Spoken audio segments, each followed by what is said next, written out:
Karibu kwenye experiment number 6 ndani ya rotational dynamics. Experiment yetu inatuambia kwamba the aim of this experiment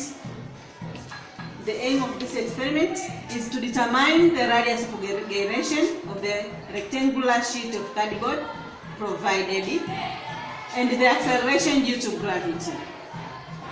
Set up the apparatus as shown below. G is the center of gravity of the cardboard. Suspend the cardboard from the hole nearest to the center of gravity G. Then record the distance D, which is the distance of the point of suspension from G. Kwa setup of apparatus yetu inaonekana kama hivi. Ndani ya hii experiment tumepewa rectangular sheet of cardboard, tumepewa retort stand, lakini pia tumepewa cork pad pamoja na optical pin. Kwa uta setup apparatus kama inavyoonyeshwa katika mchoro wetu. Ndio mchoro wetu. Tunaambiwa to suspend cardboard nearest to the center of gravity. Center of gravity yetu iko hapa, maana tutafuta center of gravity.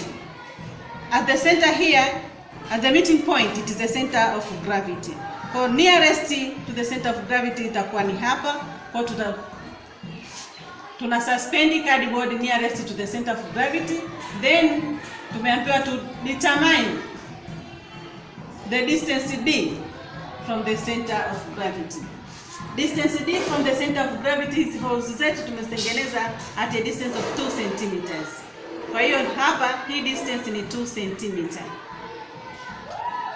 Anasema kwamba obtain the time t for 10 oscillations, 10 complete oscillations of the cardboard and hence determine the periodic time t. After then, repeat the above procedure of D. Kwa maana hiyo kila wakati tutavary distance. After then, plot a graph of t squared against D against D squared with both axes starting from the origin. D, amesema given that t over 2 pi is equal to into brackets r squared plus d squared over gd power a half. Determine with your aid of graph the acceleration due to gravity, the radius of gyration. After then, plot a graph of t against d and find g using the relation this one. Kumbuka kwamba ya kwanza tutatafuta radius of gyration and the acceleration due to gravity kwa kutumia hii relation. Then tutachora graph nyingine. Kama tunakumbuka vizuri tulisema kwamba graph of t squared d against d squared, it is a straight line. Huku tulisema kwamba graph of t against d, it is a curve. Graph could be a curve. At this point tutakuwa nayo minimum periodic time and the corresponding distance. Anasema kwamba where t is not squared means minimum value of t and d not is the corresponding height. F, compare the values of g and r from d to that of e. Kwa hiyo tutacompare kwamba ile value of g tulioipata na radius of gyration tulioipata kwa kutumia ile graph ya curve. Je, itawiana vipi na ile graph tuliochora straight line? Huku tutafuta acceleration due to gravity, tukatafuta na radius of gyration. Then tutaconclude kutoka kwa pale. Tuangalie experiment tunafanyaje. Kwa hiyo kama tulivyoambiwa to suspend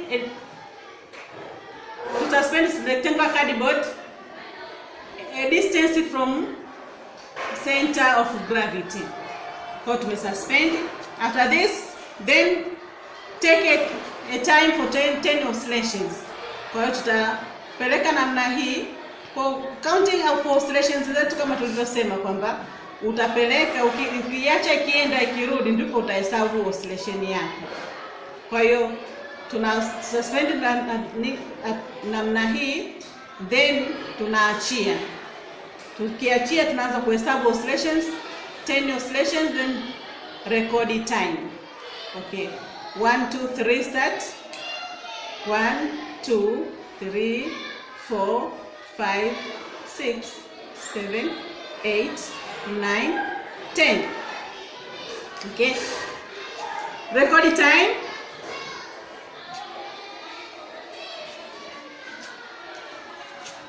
After obtaining the time, tumeambiwa tufanye hivyo hivyo wakati wote. Tunaongeza distance, then tuna record time. Again tuna suspend, then tunahesabu 10 oscillation. 1 2 3 start. 1 2 3 4 5 6 7 8 9 10.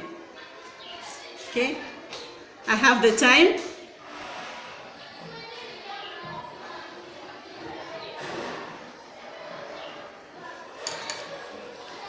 Tumeambiwa tuendelee kufanya hivyo hivyo kama procedure inavyotuambia. Then restart your stopwatch, then start counting again. 1 2 3 start. 1 2 3 4 5 6 7 8 9 10. I have also a time for 10 oscillations.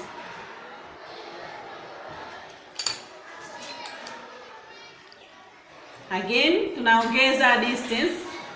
Kumbuka tulianzia 2, tunaenda 2 4 6 8 na kuendelea. 1 2 3 start. 1 2 3 4 5 6 7 8 9 10. I have a time also for 10 oscillations.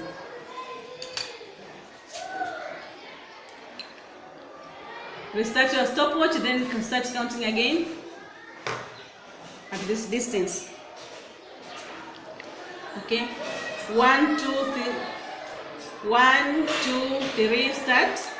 1 2 3 4 5 6 7 8 9 10.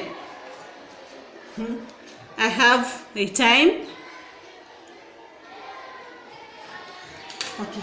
After obtaining the time, tunakwenda kuchora tunaenda kuzifanyia data analysis, maana tunaenda kutafuta periodic time. After periodic time tunaenda kutafuta periodic time square. After periodic time square, then tunaenda kutafuta distance square. Then tutazidisha distance na time. After then tutakwenda kuchora graph.